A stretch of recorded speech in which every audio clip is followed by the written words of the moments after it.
Os saluda Xavier Vilajosana Estiarte, soy un artesano vidriero y naturópata investigador de la bioinformación fotónica y comunicación celular.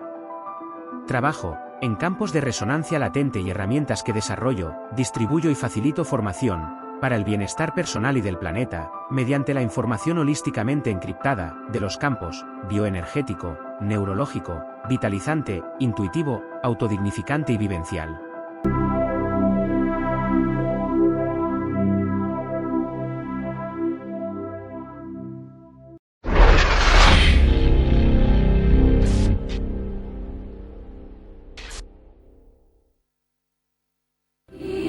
Financera d'Assegurances patrocina Sapiens, un programa de recerca, d'anàlisi i neodivulgació, dirigit i presentat per Ferran Prat.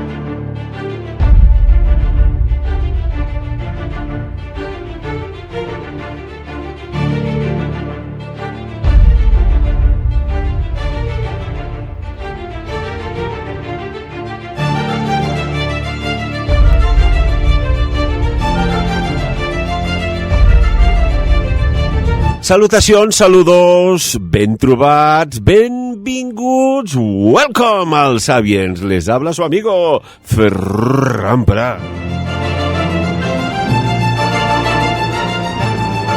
Antes de empezar el programa de hoy, quiero daros las gracias por las muchas gracias del programa anterior y anterior que hemos tratado, que pues parece ser que ha gustado un montón y eso es bueno. Lo que no sé si es bueno, repito, no sé si es bueno para algunos, o para unas élites, o para unos gobiernos, o incluso para la sociedad en general del planeta Tierra, los temas que vamos a tratar. Y digo esto porque vamos a entrar de lleno con un investigador sobre el tema alienígena, el tema extraterrestre.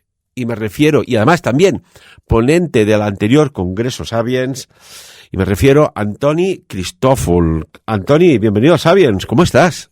Bien, Ferran, muy bien, gracias por invitarme una vez más y gracias a todos los oyentes que nos siguen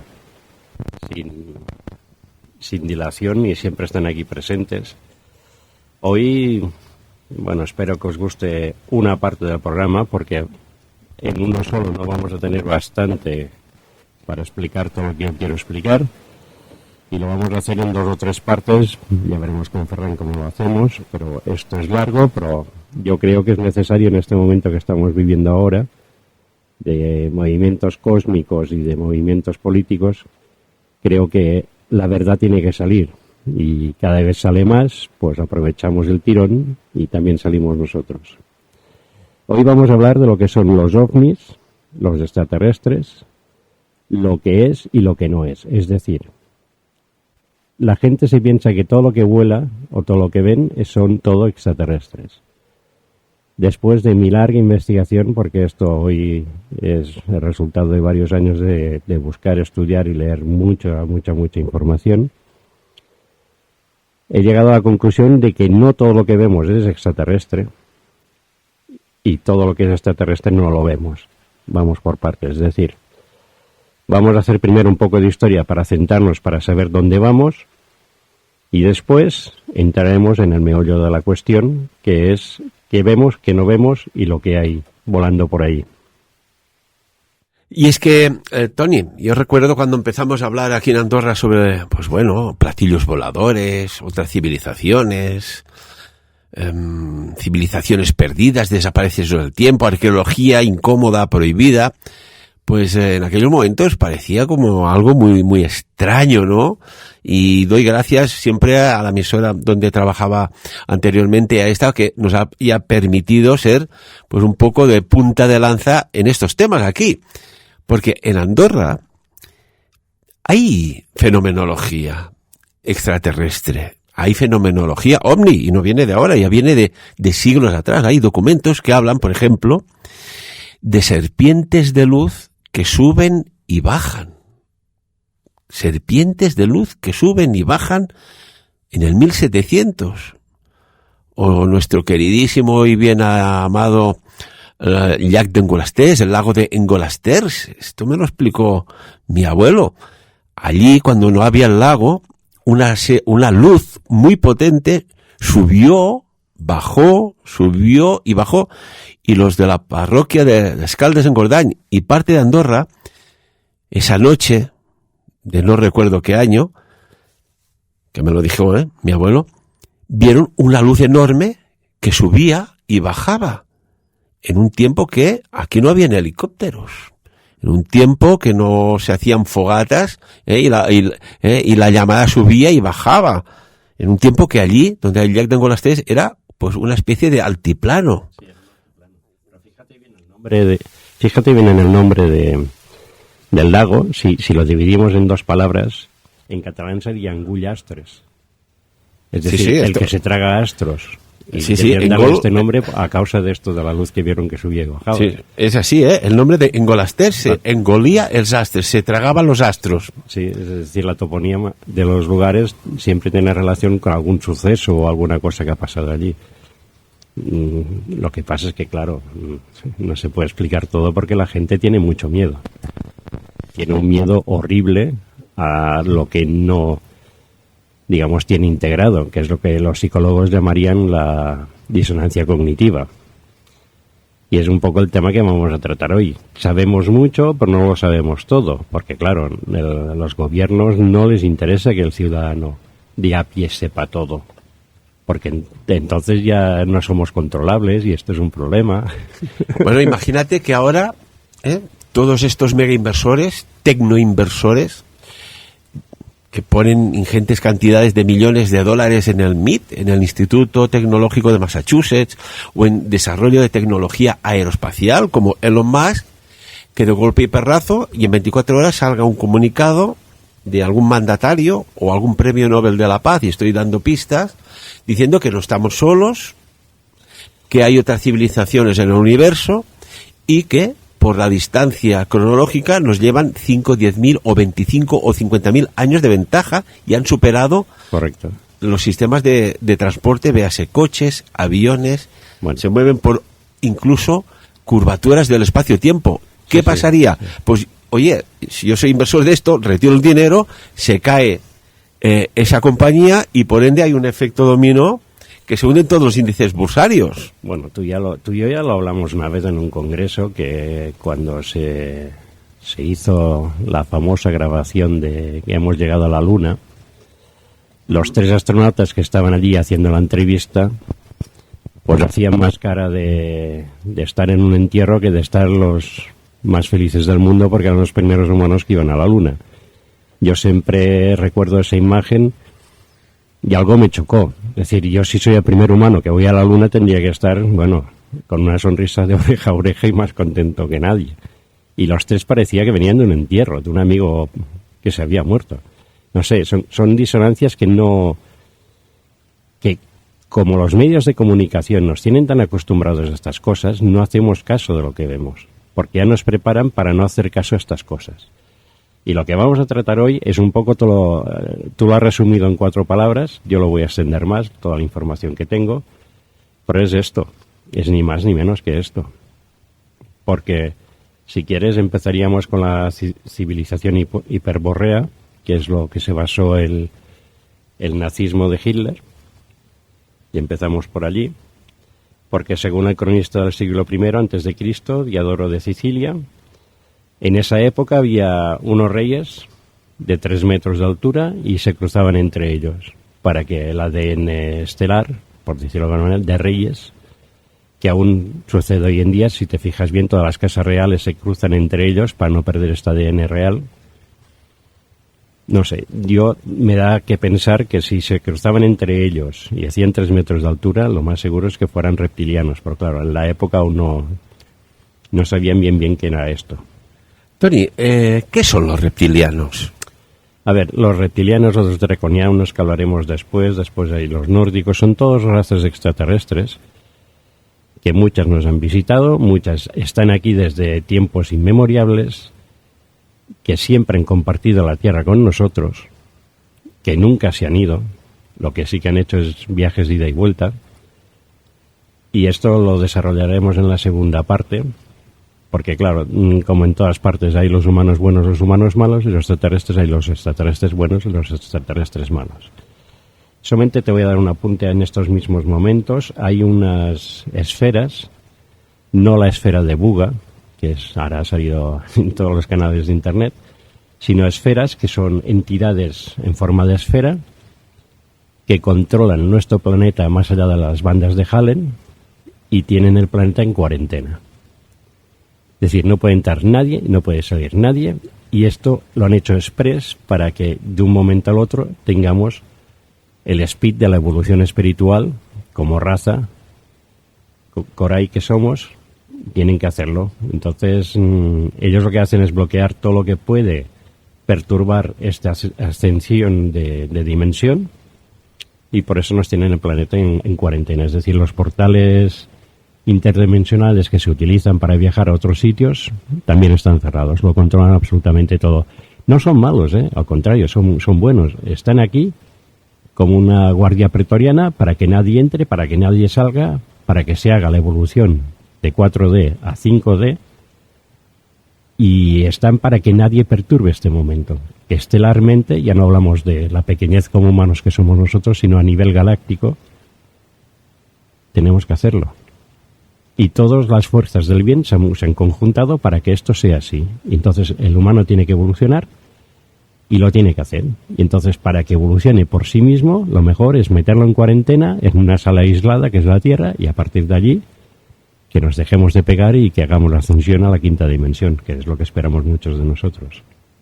¿Quieres decir, Tony, que James Van Allen, en aquel año de 1958, cuando detectó estas bandas, ¿no?, como estos escudos de protección para la radiación solar, bueno, etcétera, etcétera, era algo más? ¿Es algo más? ¿Un escudo de aislamiento? Mira, yo, Ferran, por lo que sé hasta ahora, lo que he visto y lo que entiendo es que las bandas de Hallen no solamente nos protegen de los rayos solares y galácticos que no nos tendrían que tocar, es un escudo de protección, pero después hay la otra cosa que a mí me choca mucho, es que, como en muchas ciencias, hay una doctrina, y si no sigues la doctrina te quedas fuera, ¿vale? Y esto es lo que a mí me joroba más. Es decir, porque uno pone una cátedra y es que esto lo tenéis que hacer así porque yo lo digo, y cualquier investigación que se salga de esa línea se deja sin dinero. Es decir, o investigas lo que te dicen o sales fuera, ¿vale? Y como los investigadores no tienen una nómina, sino que tienen siempre apoyos institucionales o privados, si no siguen la línea que se les ha marcado para el financiamiento, se quedan fuera. Entonces, a mí me da que pensar que nos han vendido una ciencia que no es la verdadera, que nos han vendido muchas cosas que no son las verdaderas, porque hay que seguir una línea, y si te sales de esa línea y haces alguna cosa exótica, que llamaré yo así, eres eliminado. Eliminado en el buen sentido de decir, te dejan sin financiamiento y ahí te quedas. Bueno, entonces, ¿qué pasa? Pues que para mí hay muchas investigaciones que se han parado, se han escondido, sobre todo escondido porque no interesa que salgan. No estamos o suficientemente preparados mentalmente, o nuestra sociedad no lo soportaría, pero tarde o temprano la verdad acaba saliendo. Es que es inexorable, es inexorable. Bueno, volvamos al tema. Bueno, permíteme un inciso. Y esto lo dijo el psiquiatra forense, el doctor Cabrera, dice, es que hay gente que no soporta que se les diga la verdad. Y claro, ya partiendo de que hay un porcentaje X de la sociedad que no soporta la verdad, me pregunto yo si es que les es cómodo vivir en una no verdad. No quiero decir mentira, pero en una no verdad. Yo creo, y es de mi cosecha, como dice el doctor Cabrera, ¿qué tiempos aquellos que solamente había un tonto en el pueblo?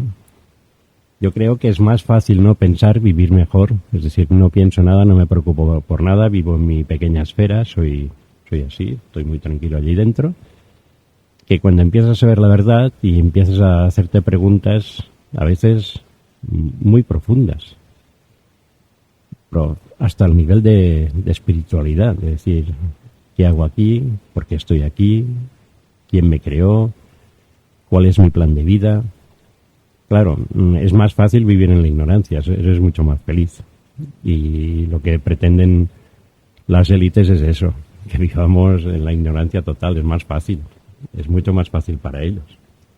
Mira, un ejemplo, por ejemplo, en Alemania, antes de la Segunda Guerra Mundial, tenías los miembros de la sociedad Thule, ¿vale? Que después el nazismo en el momento álgido intentó absorberla para ellos, para propaganda y otras.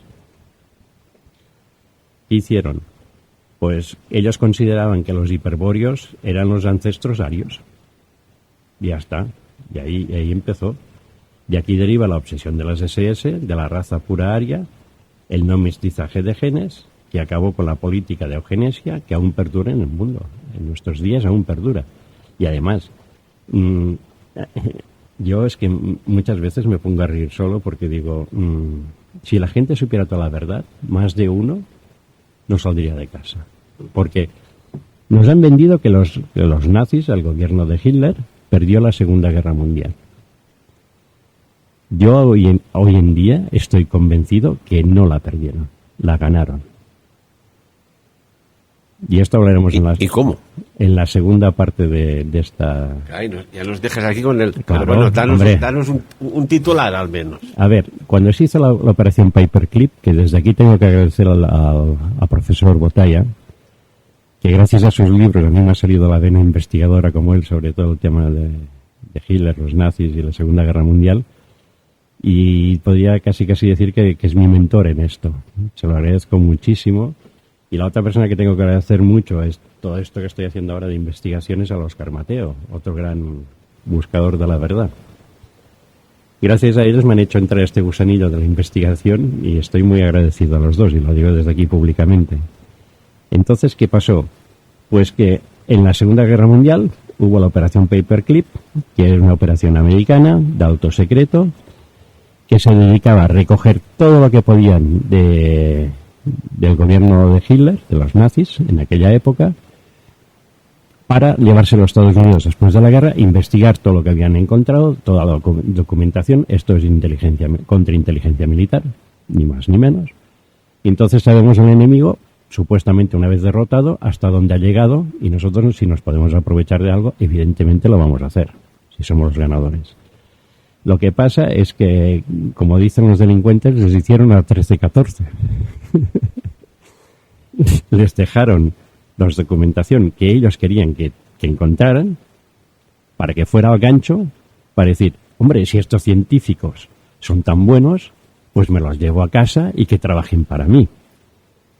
¿De acuerdo? Es lo que hicieron los Estados Unidos. Se llevaron muchos científicos nazis de muy alto nivel.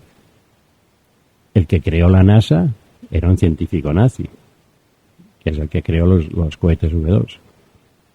Y ese, cuando lo fueron a buscar, estaba en un chaleco con los amigos, rodeado, sentado alrededor de una mesa, con el brazo escayolado que se había caído, se había roto el codo, fumando y bebiendo whisky.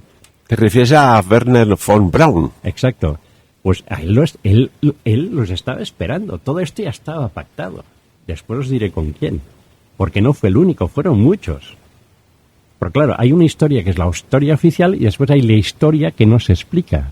Porque primero vino la operación Paperclip, cuando se dieron cuenta de todo lo que tenían como tecnología o supuesta tecnología los nazis, entonces fueron a hacer la operación iJam, que de esta habla el profesor Botalla en un libro que es muy interesante y recomiendo a todo el mundo que lo lea, que es Antártida 1947. Es excelente ese libro porque te despeja muchas dudas y te crea más. La verdad es que te despeja unas, pero te crea más.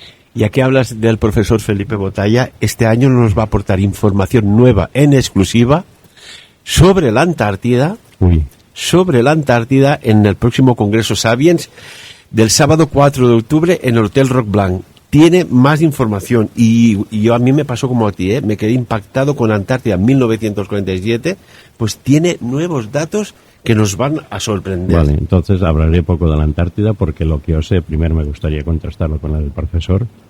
Evidentemente él sabrá mucho más que yo. Yo tengo algunas pinceladas de lo que me han explicado, pero... Cuéntalo, hombre. No sé, a ver, por ejemplo, en la segunda parte de la entrevista veremos que los nazis no perdieron la guerra, sino que la ganaron.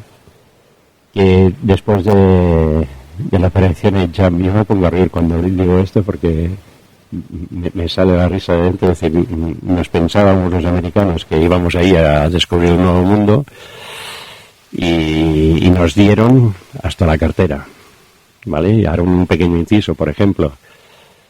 Ferran, ¿sabes que las carabelas que llegaron a América, las 3 carabelas de Colón que llegaron a América, para que veas cómo la historia nos la cambian, qué cruces llevaban en las banderas, en las velas? Cruces templarias. Exacto. Entonces, ¿por qué llevaban cruces templarias? Aquí la gente no se ha fijado en estos pequeños detalles, pero es que es lo que te marca la historia no oficial, esa que nos gusta a los dos. Llevaban banderas con la cruz templaria porque los templarios ya habían ido muchas veces a América, digamos, a Cono Sur, América Latina, a pactar, comprar, cambiar, hacer trueque con los indígenas de allí a cambio de oro y plata. Los templarios sí que eran muy buenos banqueros, pero los templarios no eran tontos, eran muy listos. Y nunca se encontró el tesoro templario porque nunca, bueno, cuando sabían, porque ellos ya lo sabían, mucho antes de que los cogieran, ya se lo llevaron de Francia. Se lo llevaron a la otra punta del mundo. Es decir, a ver, nos han vendido una cosa, pero en realidad es otra. Y Colón fue allí porque ya sabía que los templarios tenían esa ruta. Y sabía que iba allí porque sabía que había, bueno, dinero a expuertas. La lástima fue que los gobernantes españoles no supieron utilizar ese dinero, porque si todo ese dinero que entró en España se hubiese utilizado para hacer industria en España, seríamos, bueno, como americanos ahora. ¿Pero qué pasó? Tanto como entraba, tanto como gastaban, al final no produjeron nada. Y el valor de un país es lo que produce. Ahí fue un gran error. Mira si salía oro y plata, que incluso Inglaterra creó un ejército paralelo de corsarios para asaltar estos barcos cargados de oro, monedas, plata y riquezas y joyas para la corona, ¿no? Imagínate si salía de allí. Y es lo que dices tú, ¿eh? Yo estoy convencido que Cristóbal Colón o Cristòfor Colom iba a tiro seguro, presentó un proyecto y les demostró que eso tal, y salió el dinero para financiar la expedición. Ahí fue a tiro seguro 100%.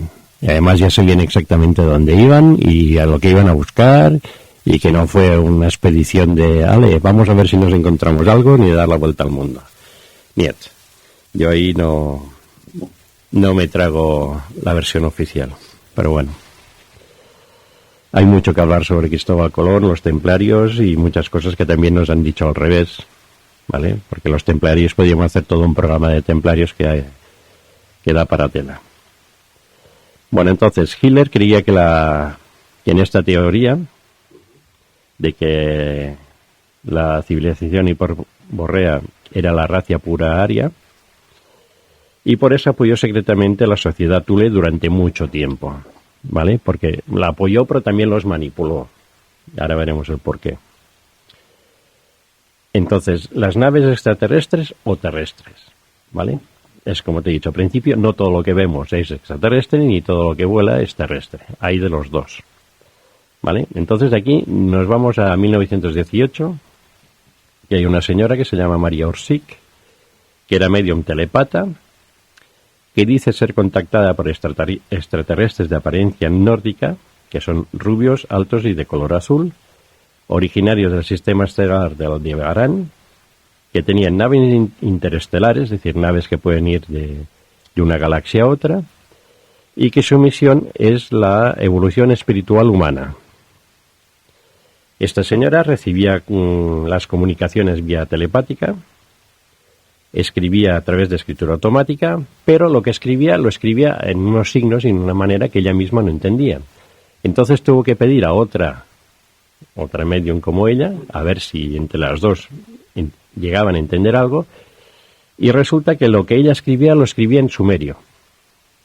Entonces, a partir de allí, fue cuando empezaron a descifrar todo lo que recibía como mensajes de escritura automática, Y cuando ya tuvieron bastantes papelotes de estos, se fueron a ver la sociedad Thule de Helsingør, que en esos momentos era una sociedad ocultista, ¿vale?, que estaba compuesta por aristócratas y los mejores ocultistas de la época.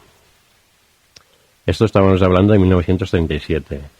Es una sociedad de gran poder en Alemania, porque está toda la aristocracia, todos los que mandan, todos los que tienen dinero. Y bueno, entonces que Mario-Rossi y sus compañeras pasaron estos documentos y fueron estudiados por ingenieros que sí, que dijeron que todo lo que había recibido la María era factible de construirse y que se tenía que materializar para ver qué daba. Para la época y para hoy es lo que yo considero tecnología exótica, que se sale de las leyes fundamentales que hemos aprendido tú y yo, de bioquímica, de física, de química, de todo, ¿vale? En realidad, esto era para construir un motor antigravitacional de mercurio con alta tensión. Casi nada, ¿vale? Mercurio con alta tensión. Sí. Es decir, creaba un espacio donde no había gravedad, y entonces, claro, con cualquier impulso, la nave esta podía volar. Y le quitaba el efecto terráqueo de la gravedad. Y los primeros que se hicieron fueron con este tipo de... Los primeros ensayos con este tipo de mercurio a base... Bueno, es decir, el mercurio lo transformaban en plasma y el plasma lo consiguen tener gracias a la alta tensión de una manera rotativa. Es bastante complicado de explicar, pero bueno, las primeras naves fueron así. Hombre, ahora que hablas del mercurio... Que claro, dices, el mercurio a mí me suena, ¿no? Nos puede sonar, sí, al mercurio, o a un planeta, o incluso aquellos termómetros de mercurio de antes. Ahora son digitales, pero los primeros veías allí y cuando se rompía el suelo quedaban esas bolitas. Pero fíjate que se han llegado a utilizar en lámparas fluorescentes. También el vapor de mercurio. Y dices, oye, ¿vapor de mercurio para qué? Amalgamas dentales también. Para la extracción de oro y plata. En la minería artesanal, aunque está siendo prohibido a día de hoy por razones ambientales, pero se utilizaba el mercurio, ¿no? O en la industria química para la producción de cloro o sosa cáustica. Y aquí, en la sosa cáustica, que esto está en muchos sitios, se utiliza en la electrolisis de celdas de mercurio que están en desuso. O sea, el mercurio da para mucho, ¿eh? Incluso en aquellos antiguos y ancestrales tiempos de Egipto, seres que consideraban demoníacos, se les llenaba de mercurio el sarcófago para que no pudieran salir. Seguimos, Tony, gracias. Bueno, entonces la María Rossi, además, era guapa, físicamente sí, era atractiva. Sí. Era... Yo las pocas fotos que hay de esta mujer, bueno, unos dicen que no era humana, que era una nórdica colada entre nosotros, que podría ser perfectamente, que su misión era nosotros la elevación espiritual, porque ya sabes que yo hago un cuchillo para cortar carne y sobrevivir, y también lo puedo utilizar para hacer daño a otra persona. Siempre la tecnología, si está usada para el bien, nos hace crecer como sociedad, y si lo utilizamos para mal, es cuando empiezan las cosas a ir muy, muy mal. ¿Vale? Entonces, la María fue contactada por los draconianos, que es una raza extraterrestre muy guerrera, muy imperialista, muy agresiva. Si quieres, en el escalafón, la gran guerra es entre los Anunnakis y los draconianos, porque los Anunnakis es más crecimiento personal espiritual y los draconianos es más imperialista. Aquí mando yo, y esto es mío, y vosotros sois mis esclavos, ¿vale? Entonces es una raza... Mira, los escritos antiguos, cuando vemos dragones, ¿vale?, alados, con una cola larga y tal, pues ponlos de pie sobre las patas traseras y tendrás más o menos la imagen de un draconiano. Es decir, los escritos antiguos ya nos enseñan las cosas, lo que a veces no sabemos ver con nuestros ojos de ciudadanos normales. Mira, me hace recordar algo que dijo el presidente ruso, Vladimir Putin, en aquellos tiempos, de buen entendimiento con Europa, que estuvo Sí. en una recepción diplomática y dijo de una persona que no voy a citar el nombre, que ya no está, además, que dice, se quedó perplejo, dijo, he visto como esa persona, que pertenecía a una estirpe real, que cambiaba de forma y vio una especie de ser reptiloide, Ujú. reptiloide, draconiano, dígale como quieras, que se quedó estupefacto, ¿no? Y a partir de aquel día empezó a marcar cierta distancia. Y curiosamente, fíjate que en la casa Tudor de Inglaterra, el dragón rojo de Gales aparece en el emblema y en estandartes reales. Sí, en Bien todos los forzado. datos reales, en la casa Rothschild y en muchas otras cosas. Sí. San Jorge Pero- y el dragón. Pero fíjate bien, ahora que haces el inciso de las casas reales, realeza, lo decimos así, pero no nos paramos a pensar la etimología de la palabra. Realeza quiere decir daño. Real daño. ¿Vale? Si te das cuenta, antes de la Segunda Guerra Mundial se cargaron toda la realeza de Europa. Toda. ¿Quién lo hizo? Fácil, uno y uno hacen dos. ¿A quién molestaban? Al gobierno a la sombra. Es que en la Biblia ya sale esto. ¿Qué dice Jesús? Cuidaros de los hijos de Babilonia. Es que los signos, las señales nos vienen desde muy lejos. Pero si yo repito al Padre Nuestro, sin pararme a pensar lo que repito, soy una máquina de repetir. Padre Nuestro que estás en los cielos. ¿Qué me está diciendo? Que el Padre no está entre nosotros, está en una dimensión muy elevada.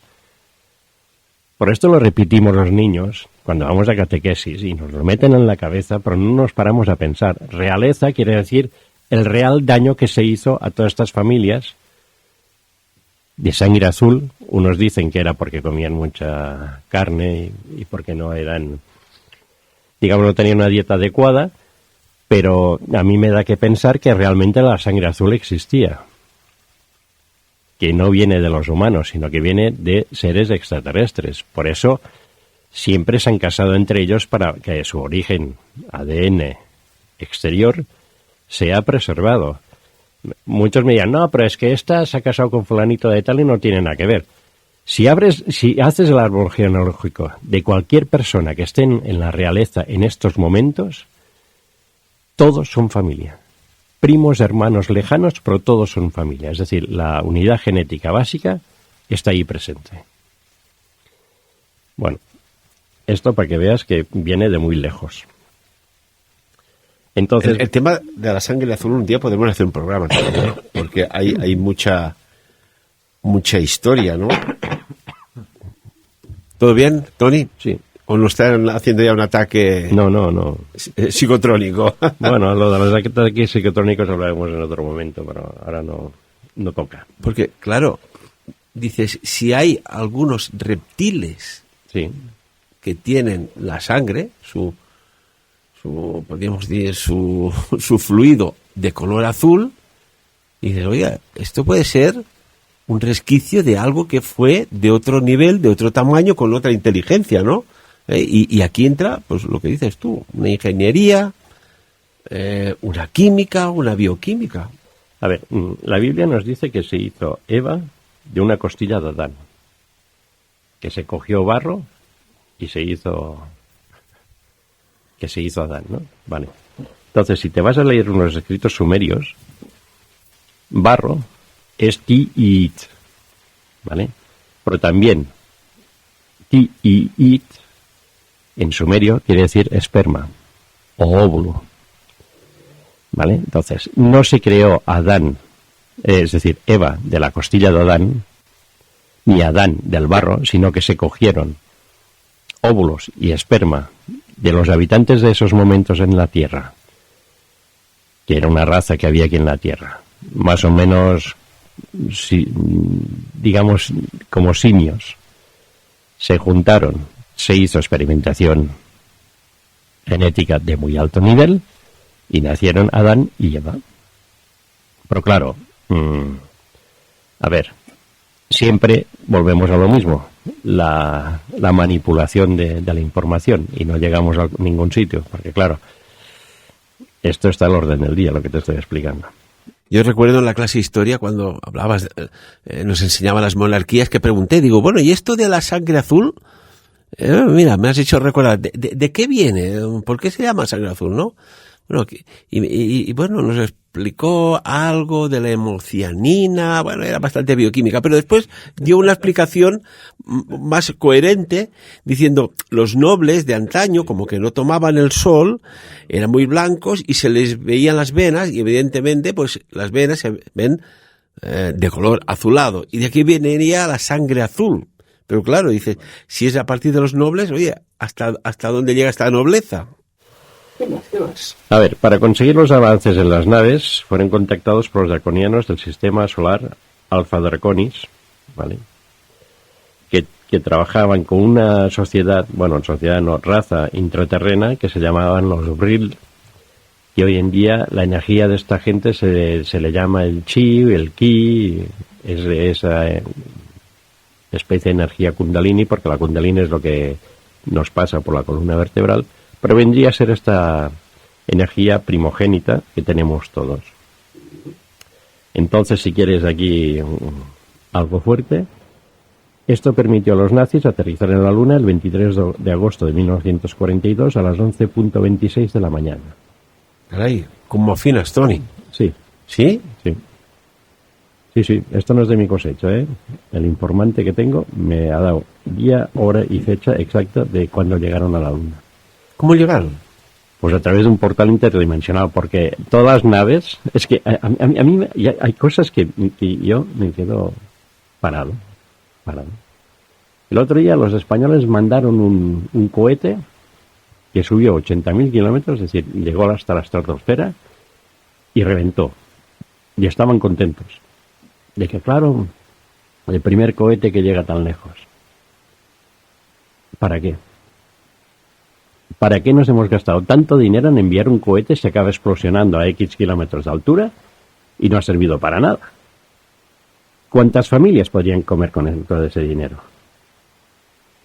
Es que hay noticias que te las sueltan así y como estás en el estrés permanente de no darte cuenta de nada, porque lo hacen expresos medios de comunicación que no te puedes parar a pensar una noticia 2 segundos, porque una sigue la otra y siempre van muy rápido, y nosotros tenemos una frecuencia de 432 hercios que a veces nos superan, lo hacen express.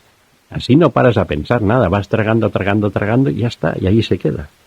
¿Tú crees que, yo formo parte de los medios de comunicación, caray, ¿tú no, crees que deberíamos informar más de cuando hay eventos o noticias de este tipo? Lo que tendrían que ser es para mí más legales. Cuando digo legal es que alguien, como tú, parara la historia y decir, a ver, señores, ¿de qué nos sirve enviar un cohete a 80 kilómetros de altura para hacerlo explosionar ahí arriba? Es dinero tirado a la basura. ¿Nuestros gobernantes realmente se piensan que esto es una fiesta? Porque ahora la última que he leído del gobierno de España es que es tremendo. Tú te compras un piso, un extranjero se compra un piso en España, si le vale 25.000 euros, tiene 25.000 más de impuestos. Más el IVA, más el notario, más X. A ver, ¿quién va a comprar algo ahora en España? Y lo quieren hacer pasar por las Cortes de aquí a poco. Como tiene mayoría absoluta, evidentemente va a pasar. Es decir, toda la inversión extranjera va a dejar de invertir en España. Quiere decir que todas las empresas y autónomos que van detrás, tal y que te vi. No sé, yo creo que no es la manera de hacer. Pero bueno, porque dicen que así liberarán espacio de viviendas para el resto. Yo creo que esa no es la solución, pero bueno. Bueno, esto lo estamos viendo en todas partes. Aquí también pasa de que aumenta la población por las razones que sean y no da tiempo a construir para cubrir este aumento de población, más los que nacen, que ya son del país, etcétera, etcétera. Pero bueno, yo un día propuse una solución y me ofrecí a hacer un asesoramiento absolutamente gratis, porque la solución es tan fácil. ¿A ti te ha llamado, Antonio? No, a mí no.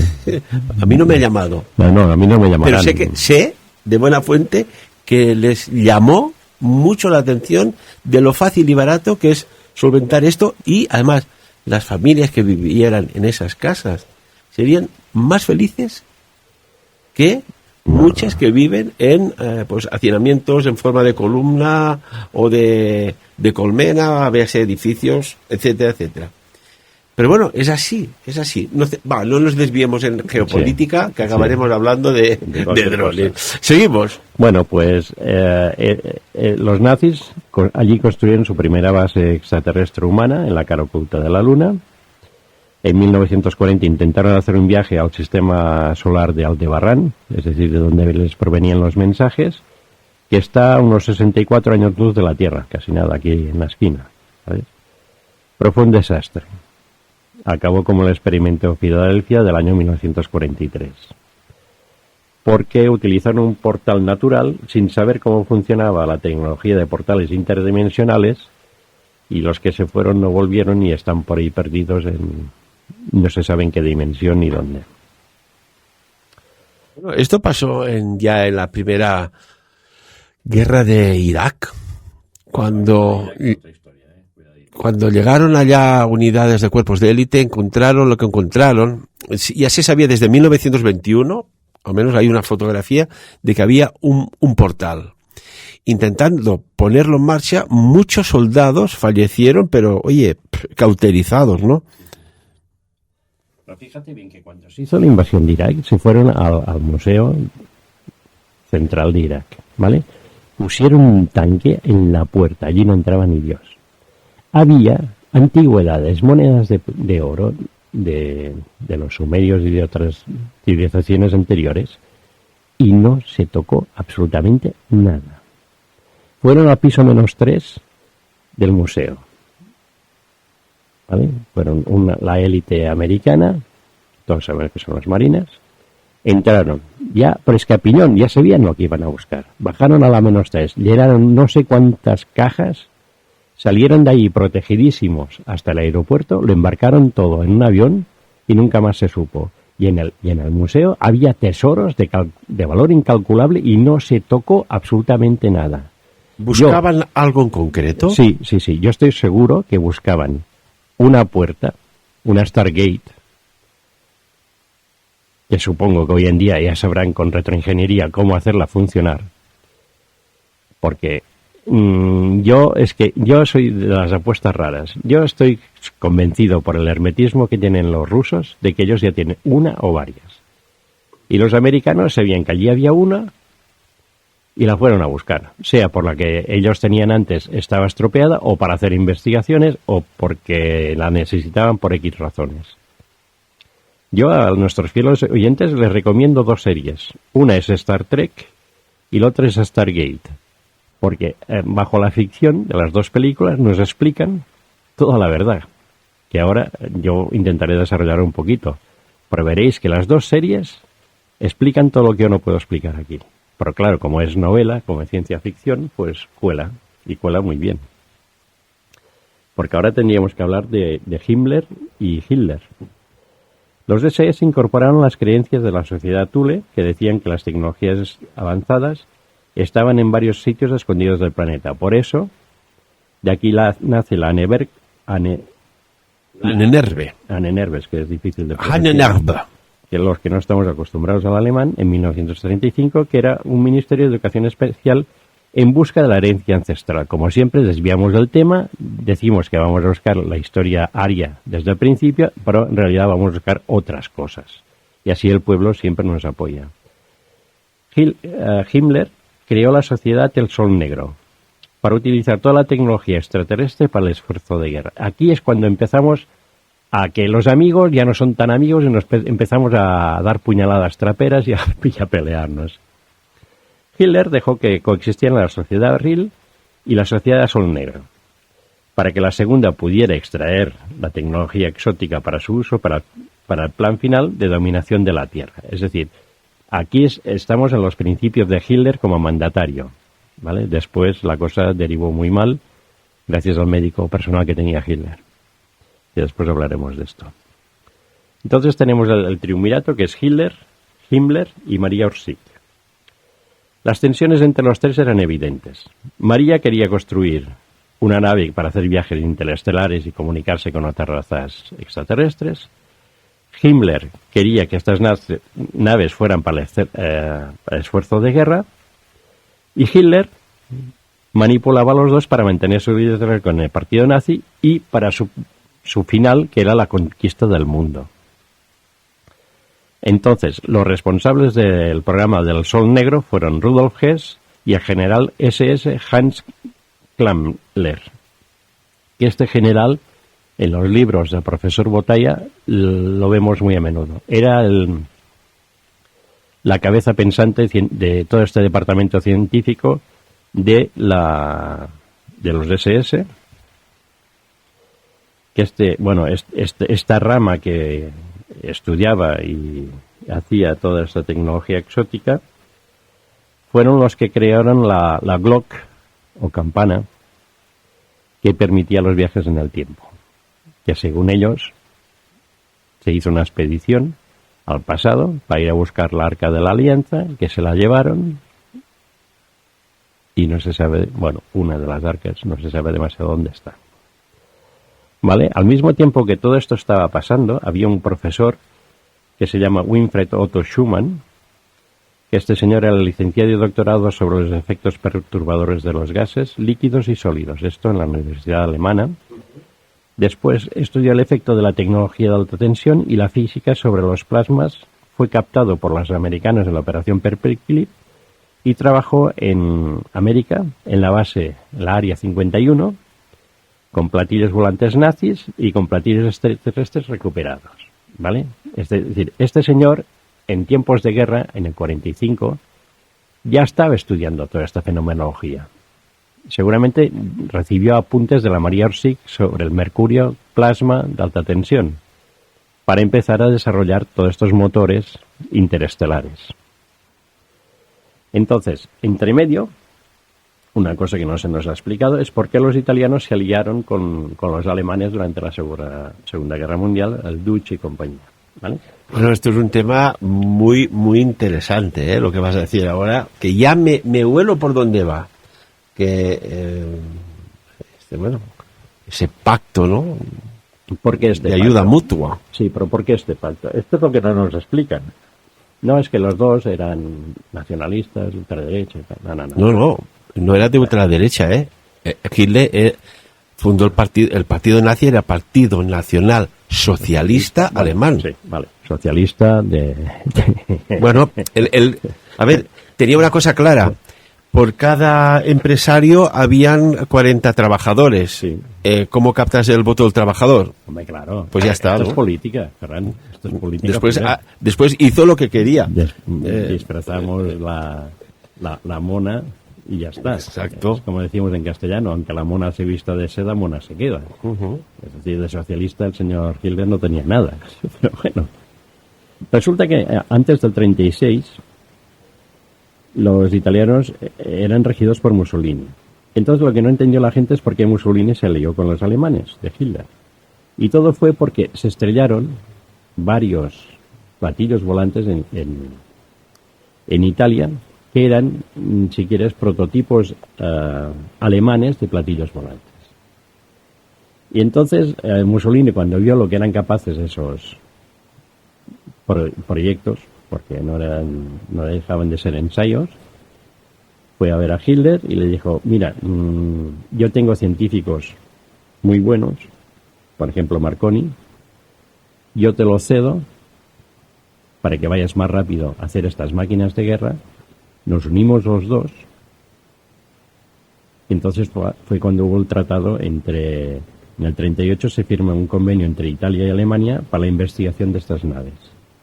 Y Marconi fue a Alemania a trabajar con todos los alemanes para el desarrollo de todas estas naves de tecnología, digamos, exótica.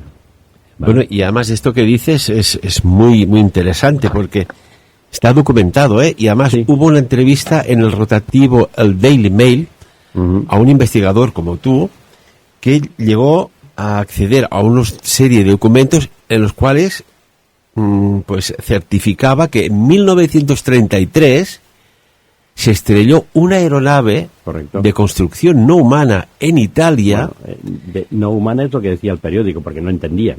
Claro. Pero en realidad era una prueba de los platillos volantes alemanes, que en todo momento Hitler apoyó la creación de estos platillos voladores, pero nunca creyó que fueran útiles para la guerra. Porque él quería una arma de destrucción masiva. Es decir, envió la nave y destruyó un país en 3 días. Esto es lo que él quería. Pero claro, como solamente tenía una torreta, pues no le acababa de convencer. Era una mica tosco para estas cosas.